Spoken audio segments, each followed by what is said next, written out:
Hello friends, welcome back to this channel. Last के video में हम लोगों ने ये डिस्कस किया था कि इलेक्ट्रिक फील्ड क्या है।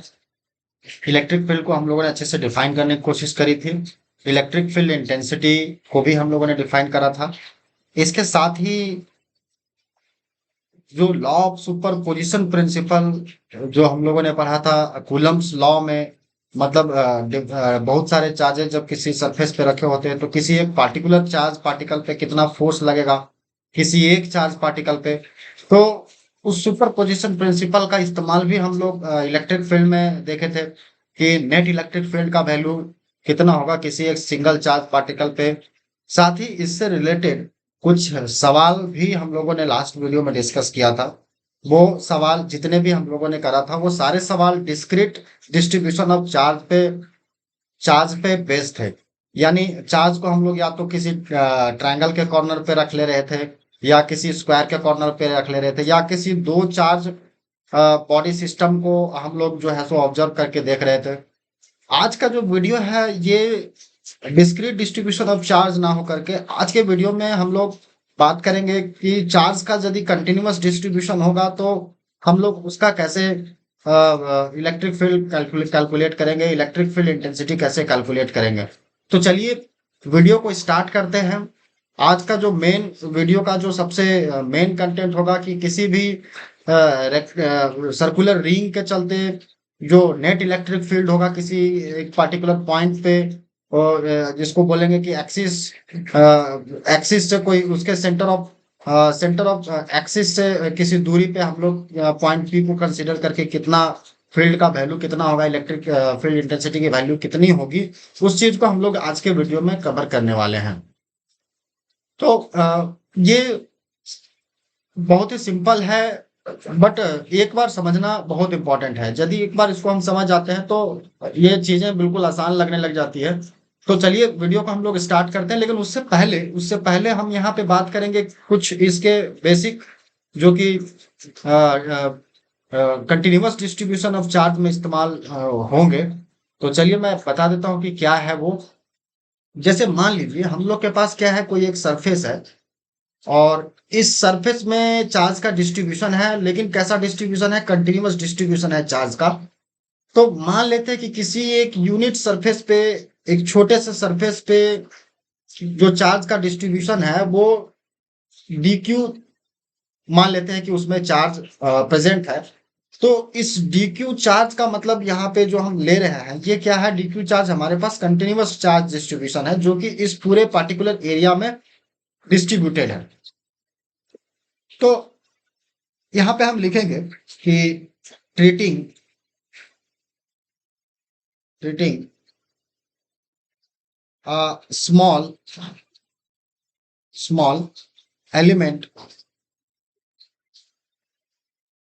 As a a point charge. जैसे हम लोग जब डिस्क्रीट में थे तो इलेक्ट्रिक फील्ड का वैल्यू कुछ इस तरह से पढ़े थे कि 1/4 pi epsilon not q divided by r q, और यदि इसको वेक्टर के फॉर्म में लिखते थे तो नीचे आर क्यू होता था तो यहाँ आर होता था।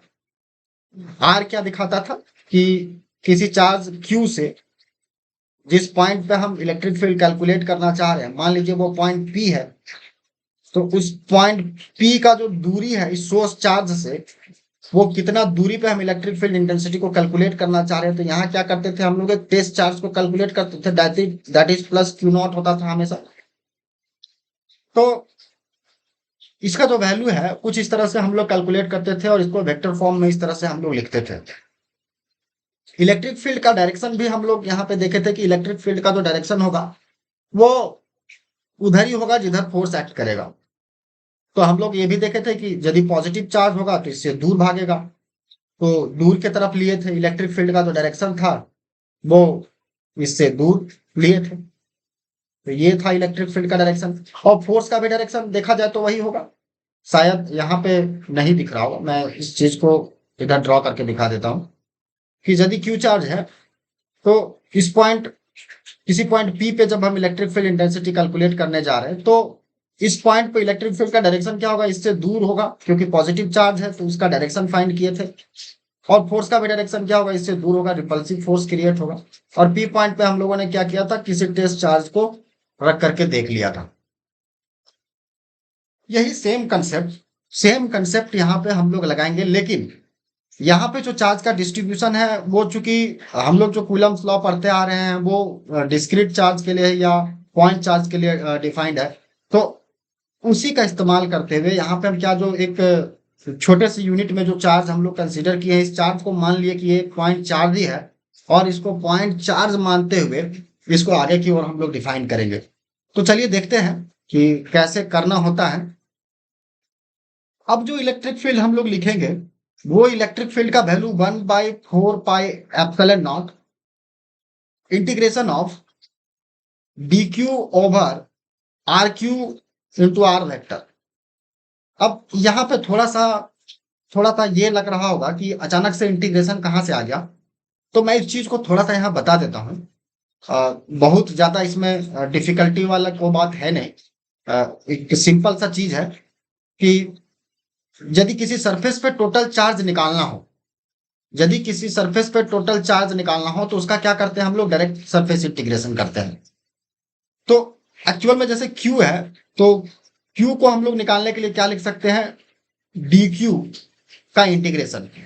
यानी छोटे छोटे चार्जेस को, जैसे मान लीजिए क्या ये सरफेस है और इसमें dq बहुत सारे चार्ज हैं, लेकिन कितने सारे dq चार्जेस है, there are infinite number of dq charges. तो इस पूरे सरफेस को हम लोग क्या करेंगे, सरफेस इंटीग्रेशन कर देंगे। तो इस सरफेस पे टोटल चार्ज कितना हो जाएगा, तो यहां से कैलकुलेट कर लेंगे। तो जो हम लोग फॉर्मूला लिखे थे E बराबर 1/4πε0 Q divided by r q into r vector, ये फॉर्मूला उसी तरह से है, बशर्ते यहाँ पे हम लोगों ने क्या किया है कि डी क्यू के जगह क्या कर दिया है, dq कर दिया, क्योंकि अब पॉइंट चार्ज नहीं है, अब चार्ज का डिस्ट्रीब्यूशन हमारे पास कैसा है, सरफेस में डिस्ट्रीब्यूशन है। तो इस चीज को थोड़ा सा यहाँ पे हम लोग इस तरह से कोरिलेट करेंगे। तो जो इसमें सबसे पहला केस है कि चार्ज का डिस्ट्रीब्यूशन 3 तरीके से हो सकता है, और 3 तरीके से चार्ज का डिस्ट्रीब्यूशन कैसे होगा, तो चार्ज का डिस्ट्रीब्यूशन पहला लीनियरली पॉसिबल है कि चार्ज को किसी लाइन चार्ज में हम क्या करते हैं, लीनियरली डिस्ट्रीब्यूट कर देते हैं, तो लीनियरली पॉसिबल हो सकता है। चार्ज को हम लोग किसी सरफेस पे बांट सकते हैं, सरफेस डिस्ट्रीब्यूशन हो जाएगा। या चार्ज को किसी वॉल्यूम में जब हम लोग डिस्ट्रीब्यूट करेंगे तो वो हो जाएगा volumetric charge distribution. Volumetric charge distribution, तो लीनियर चार्ज डिस्ट्रीब्यूशन को हम लोग दिखाते हैं लैम्डा से, सरफेस चार्ज डिस्ट्रीब्यूशन को हम लोग दिखाते हैं सिग्मा से, और वॉल्यूमेट्रिक चार्ज डिस्ट्रीब्यूशन को हम लोग दिखाते हैं रो से। These are the notations. अब क्या करेंगे कि जब भी लीनियर चार्ज होगा तो लीनियर चार्ज डेंसिटी का मतलब होता है लैम्डा। और लैम्डा क्या है फ्रेंड्स, लैम्डा यहाँ पे बोल सकते हैं कि चार्ज पर यूनिट लेंथ है। चार्ज पर यूनिट लेंथ ही क्या है, लैम्डा है। तो यदि टोटल चार्ज निकालो, जैसे यहाँ पे क्या है, कोई लाइन में चार्ज डिस्ट्रीब्यूशन है ना, इस पूरे लाइन मान लीजिए इसका लेंथ क्या है, L है, और इस L लेंथ में पूरे Q चार्ज को हम डिस्ट्रीब्यूट किए हैं। तो किसी एक जगह पे या किसी एक रेंज में यदि हम यहाँ पे पता करें कि इतना से इतना लेंथ में कितना चार्ज डिस्ट्रीब्यूटेड होगा, तो उस चीज को हम यहाँ से कैलकुलेट कर सकते हैं। तो यहाँ से चार्ज का वैल्यू क्या हो जाएगा, लैम्डा इंटू L। अब यदि सरफेस चार्ज डिस्ट्रीब्यूशन होगा तो सरफेस चार्ज डिस्ट्रीब्यूशन के लिए क्या करेंगे, सरफेस चार्ज डिस्ट्रीब्यूशन के लिए हम लोग इस्तेमाल करते हैं सिग्मा, और सिग्मा होता है चार्ज पर यूनिट एरिया। तो यहां से Q का वैल्यू आ जाएगा सिग्मा इंटू एरिया। तो यदि सरफेस चार्ज डिस्ट्रीब्यूशन को उसके एरिया से मल्टीप्लाई कर देंगे तो टोटल चार्ज आ जाएगा। इसी तरह से वॉल्यूमेट्रिक चार्ज डिस्ट्रीब्यूशन भी हो सकता है।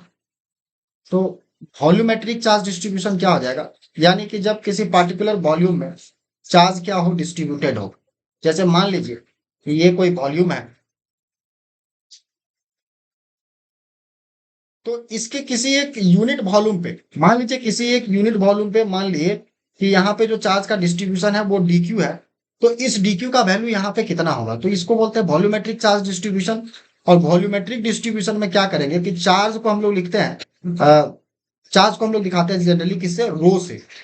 तो जो रो होगा यहाँ वो क्या हो जाएगा, charge per unit volume, charge per unit volume. अब ये डिपेंड करेगा कि वॉल्यूम क्या है, क्यूब होगा तो क्यूब के वॉल्यूम को कंसीडर करेंगे, इसके जगह पे यदि सिलेंडर होगा तो सिलेंडर के वॉल्यूम को कंसीडर करेंगे। इस तरह से कोन भी हो सकता है या कोई और भी ज्योमेट्रिकल अरेंजमेंट हो सकता है। तो जो भी ज्योमेट्रिकल अरेंजमेंट होगा उसके वॉल्यूम के फॉर्मूले को हम लोग यहाँ पे अप्लाई करेंगे। तो यहाँ से चार्ज जो निकलेगा वो क्या हो जाएगा, रो इंटू वी हो जाएगा। तो ध्यान देंगे यहाँ फ्रेंड्स कि चार्ज का डिस्ट्रीब्यूशन किस प्रकार से है, उस प्रकार से हम लोग यहाँ पे चीजों को जो है वो कंसीडर करेंगे। अब जो आज का टॉपिक है, आज का जो टॉपिक है वो हम लोग किसी रिंग पे चार्ज का डिस्ट्रीब्यूशन कर रहे हैं। तो रिंग पे जब डिस्ट्रीब्यूशन करेंगे तो रिंग एक्चुअल में क्या है, कोई एक लाइन चार्ज डिस्ट्रीब्यूशन है। रिंग को यदि खोल देंगे, इसको कट कर देंगे किसी एक पॉइंट से, तो रिंग क्या बन जाएगा, एक लेंथ है। इसी लेंथ को क्या कर दिया गया, इस लेंथ को मोड़ करके एक रिंग बना दिया गया है।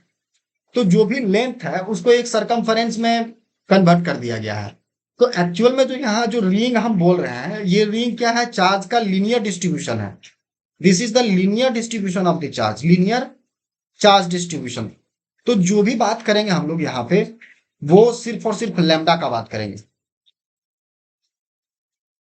यहाँ पे हम लोग बात करेंगे लैम्डा का, यानी मान लेंगे कि जो चार्ज पर यूनिट लेंथ है वो लैम्डा डिस्ट्रीब्यूशन है चार्ज पर यूनिट लेंथ में, और फिर उसको हम लोग कंसिडर करते हुए आगे की ओर इसको कैलकुलेट करेंगे। लेकिन उससे पहले इलेक्ट्रिक फील्ड को हम लोग देख लेते हैं कि इलेक्ट्रिक फील्ड इंटेंसिटी का जो वैल्यू होगा वो हर एक अलग अलग डिस्ट्रीब्यूशन में किस प्रकार से हम लोग लिखेंगे। तो पहला हम लोग लिख रहे हैं लीनियर फोर लीनियर डिस्ट्रीब्यूशन। तो लीनियर डिस्ट्रीब्यूशन में इलेक्ट्रिक फील्ड का जो वैल्यू लिखेंगे हम लोग 1/4πε0। अब यहां पे क्या लिखेंगे, लैम्डा इंटू डीएल लिखेंगे, lambda into dl divided by r q into r vector. या यदि सिर्फ इसके मैग्नीट्यूड को लिखे तो मैग्नीट्यूड क्या हो जाएगा, 1/4πε0 integration of lambda dl divided by r square. क्योंकि ये बात हम लोग शुरू से पढ़ते आ रहे हैं कि यदि आर वेक्टर को हम लोग लिखना चाहें तो वो क्या है, unit vector into magnitude, unit vector into magnitude. तो इसके डायरेक्शन को हम लोग इस तरह से यहाँ जो बदले थे तो उस हिसाब से यहाँ पे क्या आ गया था, आर क्यूब आ गया था। अब दूसरा केस ये तो तब लगेगा जब चार्ज का क्या हो, लीनियर डिस्ट्रीब्यूशन हो, यानी लेंथ में चार्ज डिस्ट्रीब्यूशन हो। दूसरा केस हो सकता है कि क्या हो, सरफेस डिस्ट्रीब्यूशन हो,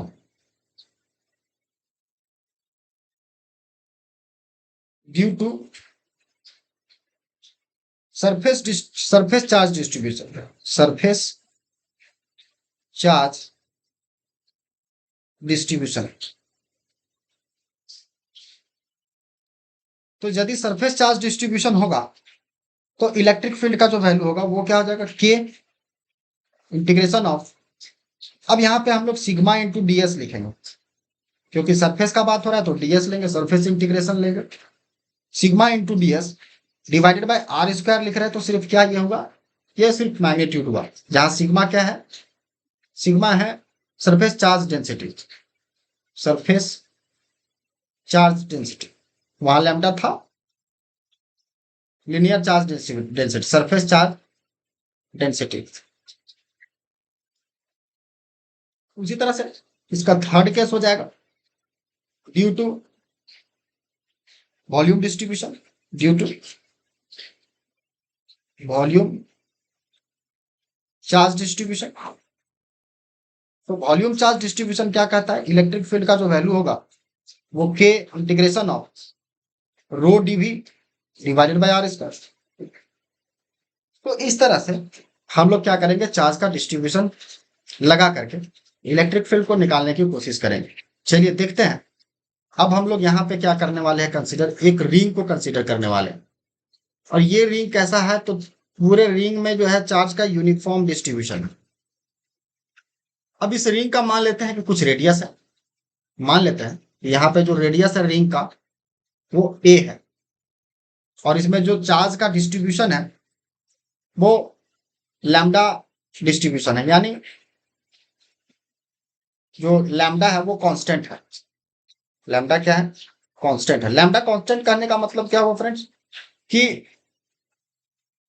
हर यूनिट लेंथ पे जो हम चार्ज का जो डिस्ट्रीब्यूशन लेंगे, जैसे यहां से यहां तक में निकाल लिए, सेम इतना ही लेंथ आगे लिए, सेम इतना ही लेंथ आगे लिए, तो जो चार्ज होगा वो नंबर ऑफ चार्ज बोले या नंबर ऑफ चार्ज पार्टिकल बोले तो वो क्या होगा, एक जैसा होगा। यदि सेम लेंथ का हम लोग एलिमेंट कंसीडर करेंगे, चार्ज एलिमेंट, तो उसमें जो चार्ज का वैल्यू होगा वो बिल्कुल सेम होगा।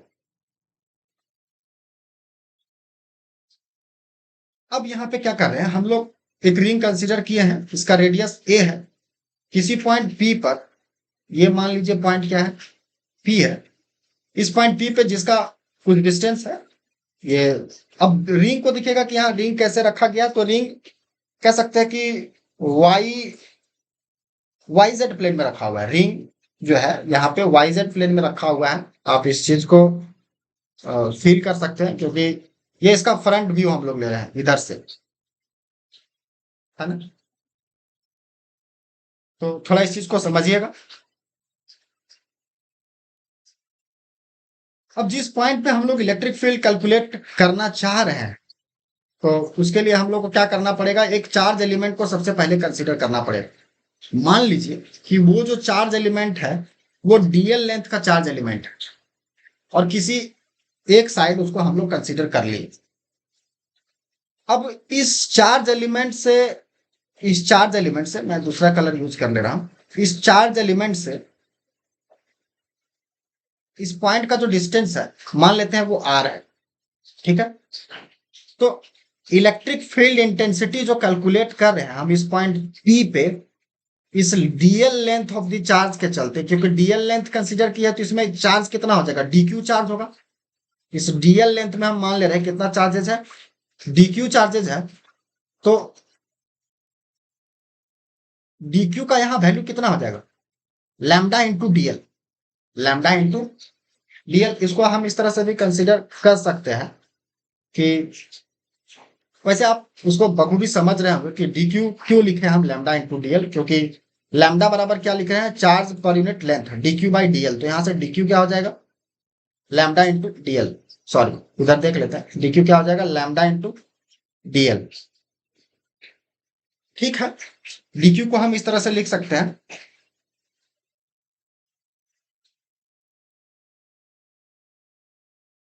अब देखते हैं कि इस पॉइंट पे हम लोग क्या करेंगे, एक टेस्ट चार्ज को कंसीडर करेंगे, क्योंकि हम लोग शुरू क्लास में ही, फर्स्ट क्लास में ही इलेक्ट्रिक फील्ड इंटेंसिटी का जब पढ़े थे तो ये देखा था कि जिस भी पॉइंट पे इलेक्ट्रिक फील्ड इंटेंसिटी कैलकुलेट करना हो, उस पॉइंट पे हम लोग क्या करते हैं, टेस्ट चार्ज को अपने मन में ही कंसीडर कर लेते हैं। तो यहाँ पे क्या, एक प्लस चार्ज को कंसीडर कर लेंगे, दैट इज क्यू नॉट। और अब यहाँ लिखने की जरूरत नहीं है, इसको मैं इसको कंसीडर कर ले रहा हूँ, तो आप भी इसको कंसीडर कर लीजिएगा। अब देखिए इस चार्ज को हम क्या करेंगे, इसके तरफ लेके जाएंगे। तो इसके तरफ लेकर के जाएंगे क्योंकि यहाँ प्लस चार्ज का डिस्ट्रीब्यूशन है। मान लेते हैं कि ये जो प्लस चार्ज का डिस्ट्रीब्यूशन है, तो ये प्लस चार्ज डिस्ट्रीब्यूशन के वजह से क्या करेगा, उसको रिपेल कर देगा, क्योंकि टेस्ट चार्ज तो हमेशा पॉजिटिव नेचर का होता है।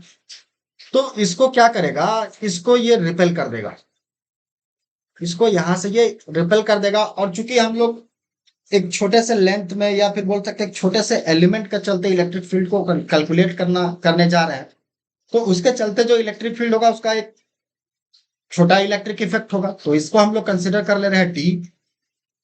मान ले रहे हैं कि ये जो एंगल है वो थीटा एंगल है, और इसका जो इलेक्ट्रिक फील्ड इधर हुआ क्या हुआ, इससे दूर भागा। अब इसके हॉरिजॉन्टल के साथ हम लोग देखें तो ये क्या कर रहा है, कोई भी वेक्टर है तो ये वेक्टर क्या कर रहा है, इसका हॉरिजॉन्टल कंपोनेंट भी होंगे और इसका एक वर्टिकल कंपोनेंट भी होगा। तो जो हॉरिजॉन्टल कंपोनेंट होगा वो देखा जाएगा कि एंगल किधर थीटा है, तो थीटा है तो ये वर्टिकली अपोजिट एंगल से थीटा हो जाएगा। तो जो इधर का कंपोनेंट इसको मिलेगा, हम लोग को जो इधर का कंपोनेंट मिलेगा वो डी कॉस थीटा मिलेगा। है ना। इसके कलर को मैं चेंज करके लिख दे रहा हूं। ये इधर जो हॉरिजॉन्टल कंपोनेंट हम कंसीडर कर रहे हैं, this is D cos theta, और इधर क्या है, डी साइन थीटा। बचपन से हम लोग पढ़ रहे हैं, क्लास 11th में ही पढ़े थे, वेक्टर में ही पढ़े थे, जिधर थीटा होता है उधर कॉस कंपोनेंट, जिधर थीटा नहीं होता है उधर साइन कंपोनेंट। अब यहां पे एक चार्ज को हम लोग क्या करेंगे, एक चार्ज एलिमेंट को हम लोग इसके जस्ट अपोजिट फेस पे हम लोग कंसीडर कर लेंगे। तो इसका फायदा ये होगा कि जरा देखते हैं कि यदि एक सेम चार्ज को हम लोग सेम लेंथ का, डीएल ही लेंथ का क्या कर रहे हैं, इसके अपोजिट फेस पे कंसीडर कर ले रहे हैं, तो इस एलिमेंट के चलते जो इलेक्ट्रिक फील्ड होगा तो इसको फिर इधर लाएंगे, तो इसके चलते जो इलेक्ट्रिक फील्ड का वैल्यू होगा वो इलेक्ट्रिक फील्ड क्या होगा, इससे दूर भागेगा। तो फ्रेंड्स यहां से हम लोग ये देख पा रहे हैं कि इसके चलते जो इलेक्ट्रिक फील्ड हुआ वो अगेन डी होगा, क्योंकि सेम चार्जेस लिए हैं, सेम डिस्टेंस पे ही कैलकुलेट कर रहे हैं, जितना डिस्टेंस पे ये है उतना ही डिस्टेंस पे ये है, तो जो डी है वो डी कांस्टेंट रहेगा।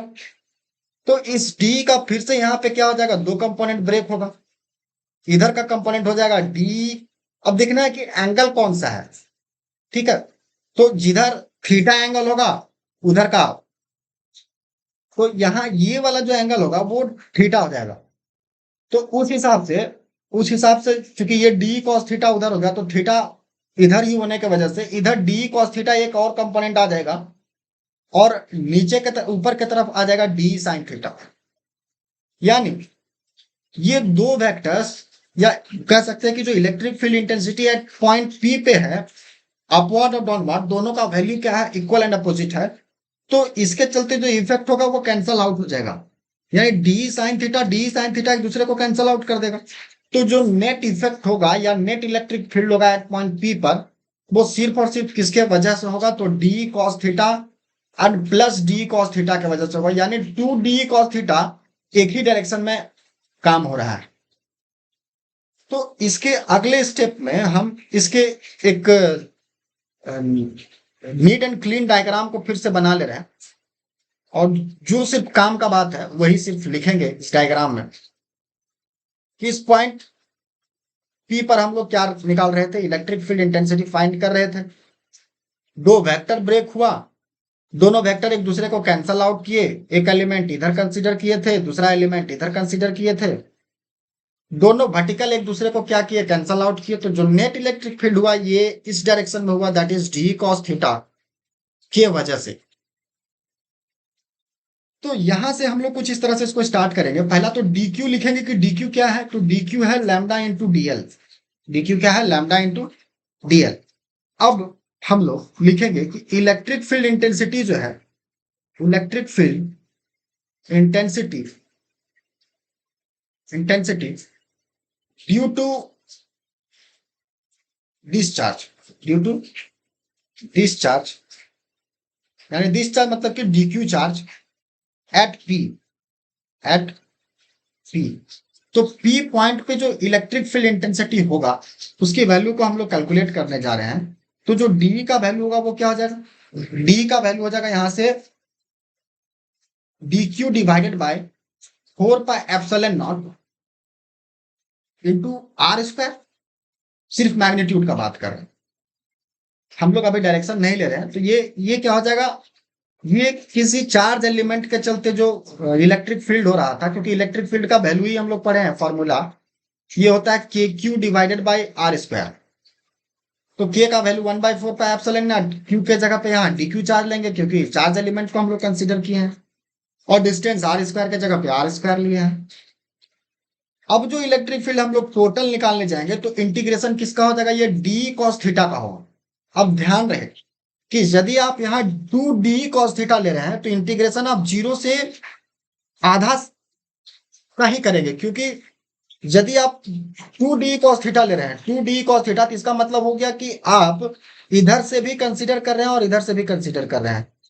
तो आप जब इसका पूरा फुल इंटीग्रेशन करेंगे तो आपको क्या करना पड़ेगा, हाफ सर्कल का ही पूरा वैल्यू लेना पड़ेगा, हाफ सर्कल का ही सरकमफरेंस लेना पड़ेगा, दैट इज आपको उस समय पाई आर कंसीडर करना पड़ेगा। लेकिन यदि आप 2d cos थीटा के बजाय आप d cos थीटा ले रहे हैं नेट इलेक्ट्रिक फील्ड, और इंटीग्रेशन कर रहे हैं, तो उस समय आपको यहां से इंटीग्रेशन करते समय याद रखिएगा कि जीरो से टोटल लेना पड़ेगा आपको 2πr लेंथ, 2πa, क्योंकि यहाँ पे हम लोग जो कंसिडर किए हैं इसका रेडियस वो a है, तो a रेडियस की वजह से इसका सरकमफेरेंस कितना हो जाएगा 2πa, और डी के वैल्यू को यहाँ पे पुट करेंगे, कॉस थीटा के वैल्यू को पुट करेंगे तो हमको फाइनल आंसर मिल जाएगा। तो अगले स्टेप में जो हम लोग यहाँ पे निकालेंगे कि जो टोटल इलेक्ट्रिक फील्ड होगा, अब इंटीग्रेशन ऑफ डी का वैल्यू क्या हो जाएगा, डी का वैल्यू है d q divided by 4πε0 into r square into cos theta. और ध्यान रहे कि इंटीग्रेशन कहां से कहां करेंगे, जीरो से लेकर के 2πa।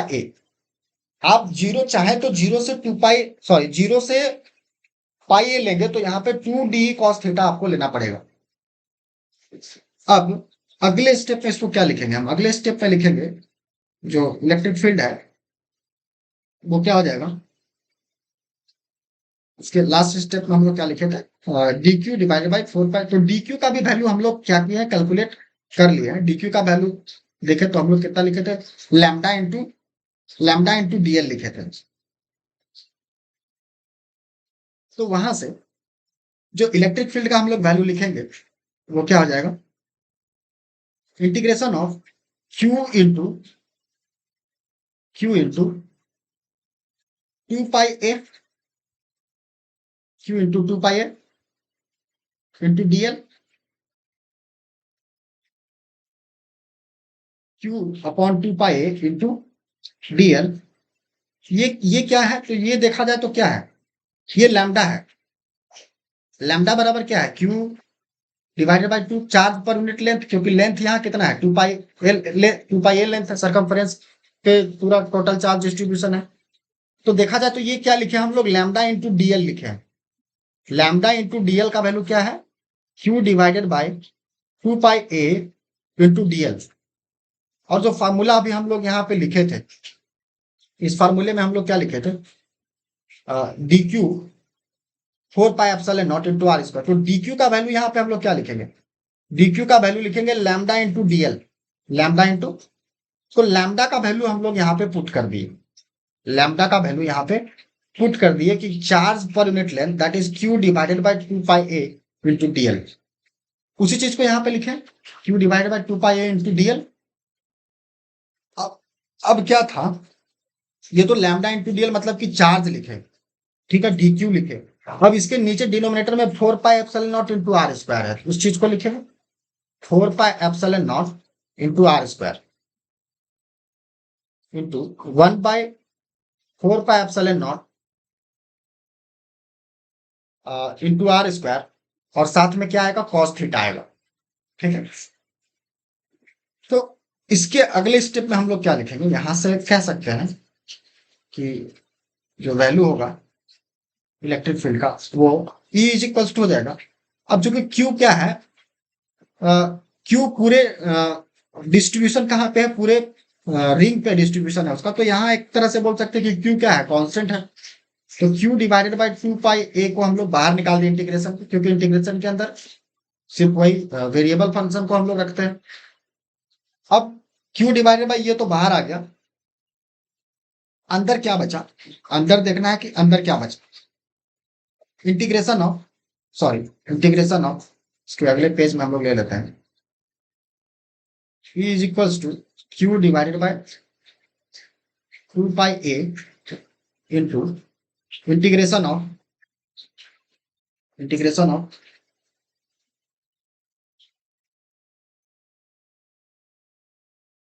Q divided by 2πa into integration of 1/4πε0 भी कांस्टेंट है। तो एक मिनट जरा यहां देख लेते हैं कि क्या क्या बाहर आएगा। इसके इंटीग्रेशन से बाहर आ जाएगा Q/2π इंटू 1/4πε0 भी बाहर आ जाएगा जी। तो अंदर बचेगा सिर्फ integration of dl into cos theta divided by r square, क्योंकि आर स्क्वायर भी क्या है, एक आर स्क्वायर भी यहाँ पे वेरिएबल लेंथ ही होगा। तो इसके अगले स्टेप में हम लोग लिख सकते हैं इंटीग्रेशन ऑफ, सॉरी, ई बराबर हो जाएगा q divided by 2 pi a into integration of, अंदर क्या बचा, dl divided by r square और इंटू 1/4 पाई एप्सिलॉन नॉट भी बाहर आ जाएगा, 4 पाई एप्सिलॉन नॉट भी बाहर आ जाएगा।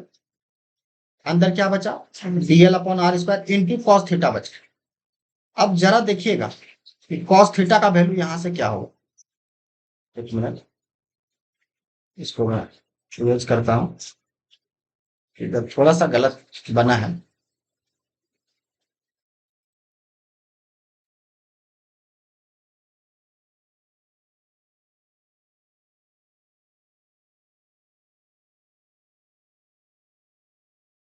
तो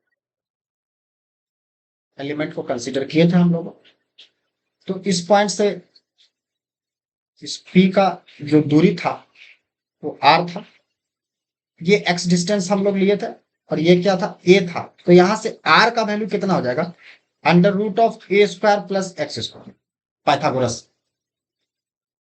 तो इस चीज को भी हम लोग कैलकुलेट कर लिए, क्योंकि आर यहाँ पे वेरी करेगा, क्योंकि अभी पी पॉइंट कहां पे होगा ये हम लोग एक जनरल कंडीशन लेकर के चल रहे हैं। पी सामने होगा, बहुत दूर होगा, तो वो कितना सेंटीमीटर पे होगा, वो चीज क्या है, वेरिएबल फंक्शन है। तो यहाँ से इलेक्ट्रिक फील्ड का जो वैल्यू होगा वो Q/2 pi a into 1/4 pi epsilon not dl over r square. और कॉस थीटा का वैल्यू कितना हो जाएगा, कॉस थीटा का वैल्यू यहां से, जैसे ये थीटा था तो कॉस थीटा b/h होता है, कॉस थीटा कितना होता है b/h, तो बेस हो जाएगा यानी कि x/r हो जाएगा, x/r। तो इलेक्ट्रिक फील्ड जो होगा वो Q/2 pi a into 1/4 pi epsilon not into 1/r²। चाहे तो हम लोग यहां से बाहर निकाल सकते हैं, क्योंकि आर एक तरह से देखा जाए तो आर के वैल्यू को पहले यहां पुट कर देते हैं, शायद वेरी करेगा। r², अभी यहाँ पे हम लोग कांस्टेंट ही बोलेंगे कि आर क्या है, कांस्टेंट वैल्यू है, कि पॉइंट पी पे इसका दूरी क्या है, फिक्स है। तो 1/r² को भी इंटीग्रेशन से बाहर निकाल दे रहे हैं, तो अंदर, सॉरी, r³ होगा। तो अंदर क्या बच रहा है, सिर्फ dl इंटू एक्स बच रहा है, integration of dl into x. तो अगले स्टेप में क्या लिखेंगे, अगले स्टेप में हम लोग लिख सकते हैं ई बराबर जो होगा वो Q/2 pi a into 1/4 pi epsilon not, 1/4 pi epsilon not into 1/r³। और अंदर इंटीग्रेशन क्या है, इंटीग्रेशन होगा सिर्फ डीएल का, इंटीग्रेशन होगा सिर्फ डीएल का। तो डीएल का इंटीग्रेशन क्या आ जाएगा, इंटीग्रेशन ऑफ डीएल यहाँ पे हम लोग लेंगे 2 पाई ए, तो ये हो जाएगा 2 पाई ए। तो 2 पाई ए से 2 पाई ए कैंसल आउट हो जाएगा। तो यहां से इलेक्ट्रिक फील्ड का जो वैल्यू आएगा वो कितना आ जाएगा, Q/4 pi epsilon not into r³ और x भी बचा है, देखा जाए तो x क्या है, x एक फिक्स दूरी पे हम लोग निकाल रहे हैं, तो x भी यहाँ पे क्या है, कांस्टेंट के जैसा ही है, x भी बचा हुआ है। यानी इलेक्ट्रिक फील्ड जो है वो किस पे डिपेंड कर रहा है, x पे डिपेंड कर रहा है। तो यहां से क्या आ जाएगा, Qx/4 पाई एप्सिलॉन नॉट, और r³ का वैल्यू यहां पे हम लोग लिख सकते हैं a² + x², क्योंकि r² का वैल्यू हो जाएगा कितना, a² + x²। यदि r³ लिखेंगे तो कितना हो जाएगा, इस पे पावर 3/2 हो जाएगा, इस पे पावर हो जाएगा 3/2। अब इस तरह से हम लोग ये कह सकते हैं कि जो नेट इलेक्ट्रिक फील्ड है वो कितना है, तो के से दिखा दे रहे हैं 1/4 पाई एप्सिलॉन और q divided by r q into x. यानी इलेक्ट्रिक फील्ड जो है सीधा डिपेंड किस पे कर रहा है कि कितना दूरी पे हम निकाल रहे हैं। जो सेंटर है, या बोल सकते हैं कि जो रिंग के सेंटर से कितने दूरी पे या कितने उसके एक्सियल पॉइंट कितने दूरी पे निकाल रहे हैं इलेक्ट्रिक फील्ड इंटेंसिटी, तो उस चीज को हम लोग यहाँ पे देख लेंगे। उसी चीज पे यहाँ पे डिपेंड कर रहे हैं। अब इसके कुछ स्पेशल केस का भी हम लोग देख लेते हैं कि क्या क्या केस पॉसिबल है। तो केस 1, यदि मान लीजिए एट द सेंटर पे निकालेंगे, एट द सेंटर, तो सेंटर पे इलेक्ट्रिक फील्ड क्या हो जाएगा, सेंटर पे मतलब एक्स बराबर क्या हो जाएगा 0। तो उस हिसाब से इलेक्ट्रिक फील्ड का जो वैल्यू है वो कितना आ जाएगा 0। यानी किसी रिंग के चलते, किसी रिंग के चलते जो सेंटर पे इलेक्ट्रिक फील्ड इंटेंसिटी होगा वो कितना हो जाएगा 0। दूसरा जो इसका केस पॉसिबल हो सकता है, केस बी, केस बी जो हम लोग कंसिडर करेंगे,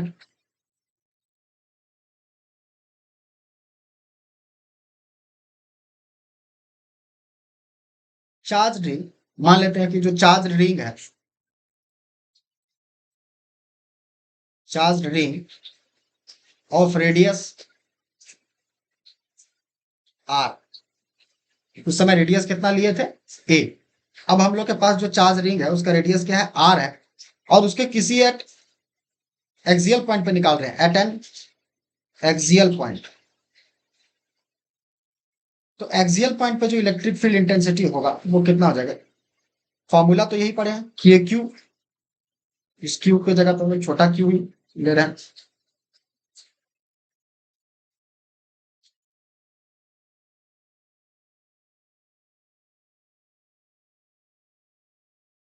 ये q divided by r square plus x square लिखेंगे का पावर 3/2 इंटू क्या लिखेंगे एक्स। अब यदि मान लीजिए कि इफ, पहला case, if r is much much greater then,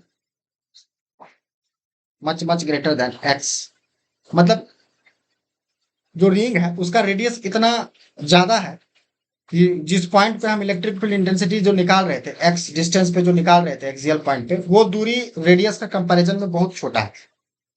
तो छोटे क्वांटिटी को हम लोग क्या करते हैं, छोटा क्वांटिटी बहुत छोटा है मतलब उसका स्क्वायर करेंगे तो और छोटा हो जाएगा। तो अप्रोक्सीमेशन से क्या करेंगे कि हम लोग यहाँ पे r square plus x square को सिर्फ क्या लिख सकते हैं, अप्रोक्सीमेटली आर स्क्वायर लिखेंगे। तो उस हिसाब से, उस हिसाब से यहाँ पे जो इलेक्ट्रिक फील्ड इंटेंसिटी का जो वैल्यू आ जाएगा वो क्या आ जाएगा, k q x divided by, x divided by r q. ये तब आ जाएगा जब आर बहुत बड़ा हो। दूसरा केस इसी में हम लोग लेंगे कि इफ एक्स बहुत दूर में है, मतलब जो जिस पॉइंट पे हम इलेक्ट्रिक फील्ड इंटेंसिटी कैलकुलेट कर रहे हैं वो बहुत लार्ज डिस्टेंस पे है एज कंपेयर टू रेडियस, मतलब बहुत छोटा रिंग है। तो बहुत छोटा रिंग है तो उसके चलते इलेक्ट्रिक फील्ड लगभग क्या हो जाएगा, इंटेंसिटी कम हो जाएगा क्योंकि बहुत दूरी पे निकाल रहे हैं। तो उस केस में हम लोग लिख सकते हैं, या इसको थोड़ा सा यहाँ लिख लेते हैं कि अब r x square plus r square को हम लोग डायरेक्टली लिख सकते हैं कि ये सिर्फ क्या लिखाएगा, एक्स स्क्वायर लिखाएगा। तो उस स्थिति में, उस स्थिति में इलेक्ट्रिक फील्ड इंटेंसिटी का जो वैल्यू हो जाएगा वो के क्यू एक्स ऊपर था और नीचे क्या लिखेंगे एक्स क्यूब लिखेंगे। तो यहां से एक एक्स कट जाएगा तो ये क्या आ जाएगा, k q divided by x square आ जाएगा। तो ये दे देगा इलेक्ट्रिक फील्ड का वैल्यू। तो ये थे कुछ केसेस जो कि किसी चार्ज रिंग के चलते इंटेंसिटी का वैल्यू कितना होगा और किस किस बात पर डिपेंड करेगा, ये चीज को हम लोग यहाँ पे देखे हैं। तो वीडियो को ज्यादा लंबा नहीं करते हैं, इसके नेक्स्ट पार्ट को हम लोग नेक्स्ट वीडियो में कवर करेंगे। वीडियो इंफॉर्मेटिव लगे तो वीडियो को लाइक करें, चैनल को सब्सक्राइब करें और कमेंट करें, ताकि मैं जो कमियां हैं उसको दूर कर सकूं, आपके सजेशंस को मैं ले सकूं। और आप जैसा सजेस्ट करेंगे मैं जरूर कोशिश करूंगा कि उस सजेशन को मैं पॉजिटिवली लूं और वीडियो के कंटेंट को मैं, इसके क्वालिटी को मैं इनहेंस करने की कोशिश करूंगा। तब तक के लिए thank you, have a nice day, thank you so much.